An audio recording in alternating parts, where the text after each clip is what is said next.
सगळी ती चौकशी करायला सांगितलेली आहे. आदित्य थोडंसं बाजूला दिला, काय दिला, कुणाची शिफारस होती, काय होती, ह्याचा तर शस्त्र परवाना तर दिला नाही असं स्वतः सीपीचं म्हणणं आहे. योगेश कदमांनी दिला असं बोललं जातं आणि त्यांनी सांगितलं की नेत्याचा दबाव होता. एक मिनिट, तसं नाही. त्यांनी शिफारस केली परंतु सीपीने दिला नाही असं सीपीचं म्हणणं आहे. असं काय करतात दादा शिफारस स्वतः सीपी म्हणाले. दादा शिफारस केली पण त्यावर दोन नेत्यांच्या दबाव होता असंही त्यांनी चौकशी सांगितलं. होईल ना बाबा. दबाव कुणाचा होता उद्याच्याला कुणी त्या ठिकाणी येतं आणि आपण त्यांना काही करतो. परंतु जरी कुणी शिफारस केलेली असली तर पोलिसांचं शेवटी काम आहे त्याची नीटपणे शहानिशा करणं आणि त्याला शस्त्र परवाना देण्याच्या योग्यतेचा तो आहे का, त्याचा मागचं जे काही पोलीस रेकॉर्ड आहे ते व्यवस्थित आहे का हे बघणं.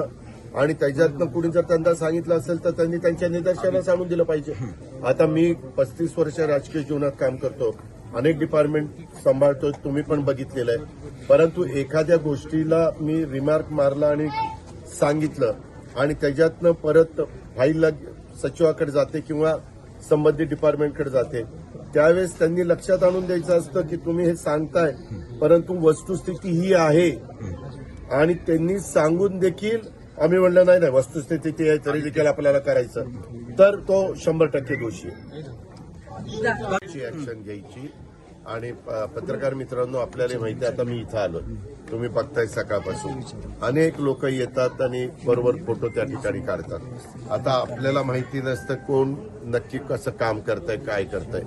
त्याच्यामुळं अलीकडे जे काही मोबाईल आलेले आहेत किंवा मोबाईलच्या द्वारे व्हिडिओ काढले जातात किंवा फोटो काढले जातात किंवा सेल्फी काढल्या जातात वगैरे हे काढल्या गेलेल्या असल्या तरी एखाद्याच्या बरोबर फोटो असला म्हणजे त्याचा संबंध असतो अशातला भाग नाही. पण जर तो कुणी त्यांचे चौकशी करत असताना कुठं फोन संभाषण पुरावे अशा ह्या सगळ्या गोष्टी लक्षात आल्या निदर्शनास आल्या तर त्याच्यावर ऍक्शन घेतली पाहिजे.